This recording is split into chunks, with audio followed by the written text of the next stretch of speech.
வணக்கம். செப்டம்பர் மாத ராசி பலன்களை பார்த்து வருகிறோம். இன்று நாம் பார்க்கவிருக்கின்ற ராசி விருச்சிக ராசி. மாதத்தின் முற்பகுதியில் நிதிநிலை, உடல்நிலை, குடும்ப உறவு சீராகவும் சிறப்பாகவும் அமையும். அடுத்த 15 நாட்கள் இந்த உயர்ந்த நிலை சற்று சரிவை சந்திக்கும். இப்பொழுது இந்த மாதத்திற்கான ராசி பலன்களை விரிவாக தெரிந்து கொள்வோம். செவ்வாயை ராசிநாதனாகவும் விசாகம், அனுசம், கேட்டை நட்சத்திரங்களாக கொண்டவர். பிறரது ரகசியங்களை அறிந்து கொள்வதில் ஆர்வமும் தன்னை பற்றி எந்த விஷயமும் தெரிந்து விடாதபடி பார்த்து கொள்ளும் குணமுடையவர். நீங்கள் கருமையாகவும் அல்லது சிக்கனமாகவும் இருக்கக்கூடியவர். நீங்கள் இந்த மாதத்தில் தங்கள் ராசிநாதன் செவ்வாய் செப்டம்பர் 13 வரை லாபஸ்தானத்தில் சஞ்சரிக்கும் காலத்தில் எல்லாம் சுப பலன்களாகவே நடைபெறும். வாழ்க்கையில் முன்னேற்றம் பலவும் ஏற்படும். இடப்பெயர்ச்சியான பின் வீண் விரயம், குடும்பத்தினருடன் சண்டை, உஷ்ணம் சம்பந்தமான நோய்கள் ஏற்படும். மாத கிரகமான சூரிய பகவான் 16ஆம் தேதி வரை 10லும் அதன் பிறகு லாபத்திலும் வருகிறார். இதனால் பணம் காசு சேரும், தெய்வ பக்தி அதிகரிக்கும், பகைமையை வெல்வர், நெடுநாளைய சங்கடங்கள் நீங்கும், பக்தி அதிகரிக்கும்.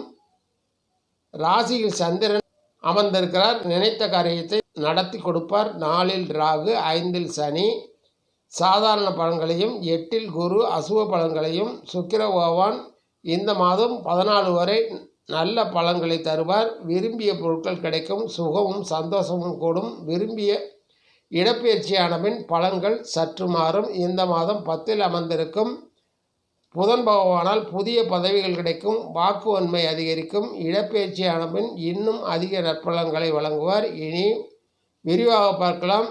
செப்டம்பர் மாதத்தில் 11ஆம் தேதி லாபஸ்தான அதிபதி புதன் முதலில் 10லும் பிறகு 11லும் வந்து அமர்கிறார். 11ல் செவ்வாயும் அமர்ந்திருக்கிறார். உங்கள் நிதிநிலையில் முன்னேற்றமும் திருப்திகரமான மனநிலையும் ஏற்படும். தொட்ட காரியங்கள் துலங்கும். பணம் பல வழிகளிலும் வந்து சேரும். மதிப்பும் மரியாதையும் உயரும். செலவுகள் திட்டமிட்டபடியே அமையும். ஆனாலும் மாதத்தின் பிற்பகுதியில் செலவுகள் விரைவு செலவுகளாக அமைய வாய்ப்புள்ளது. உடல் ஆரோக்கியத்தை பொறுத்தவரை மாதத்தின் முற்பகுதியில் சிறப்பாகவே அமையும். குடும்பத்தில் மற்றவர்களின் உடல் எடையும் முன்னேற்றம் காணும். மாதத்தின் பிற்பகுதியில் சற்றே மாறுதல் உண்டாக வாய்ப்பிருக்கிறது. 4ஆம் அதிபதி செவ்வாய் 12ஆம் இடத்தில் அமர்ந்திருப்பதால் உடலில் காயங்கள், வெப்ப நோய்கள் ஆகியவற்றை கொடுக்கக்கூடும்.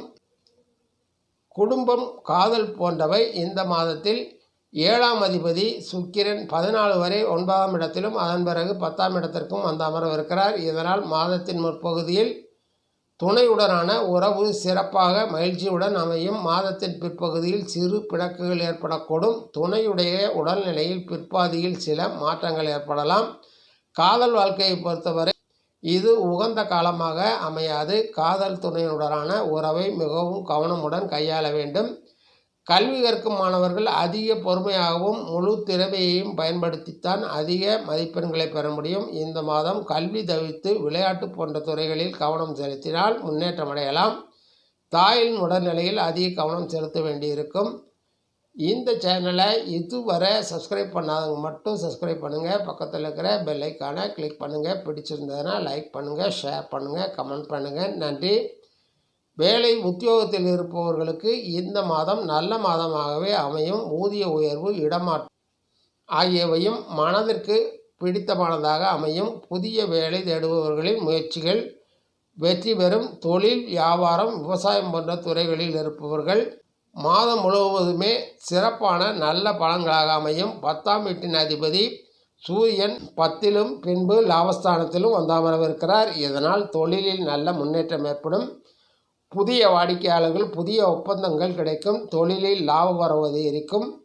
சேவை தொழில் பகுதியில் நல்ல பலரும் மாதத்தின் பிற்பகுதியில் மந்தமான பலன்களையே கொடுக்கக்கூடும். அரசியல்வாதிகள் மிகவும் சுறுசுறுப்பாக செயல்பட்டு நல்ல பெயர் எடுப்பார்கள். செலவுகள் அதிகரிக்கும். அதற்குரிய பயன்களும் வந்து சேரும். மக்களுடைய மனநிலை உங்களுக்கு சாதகமான நிலையில் இருக்கும் என்பதால் மகிழ்ச்சி அடையலாம். கலைத்துறையினரின் படைப்புகள் வெற்றி பெறும். வருவாய் கூடும். வெகுஜன செல்வாக்கு அதிகரிக்கும். உங்களுக்கு எதிராக செயல்பட்டவர்கள் மனம் மாறுவார்கள்.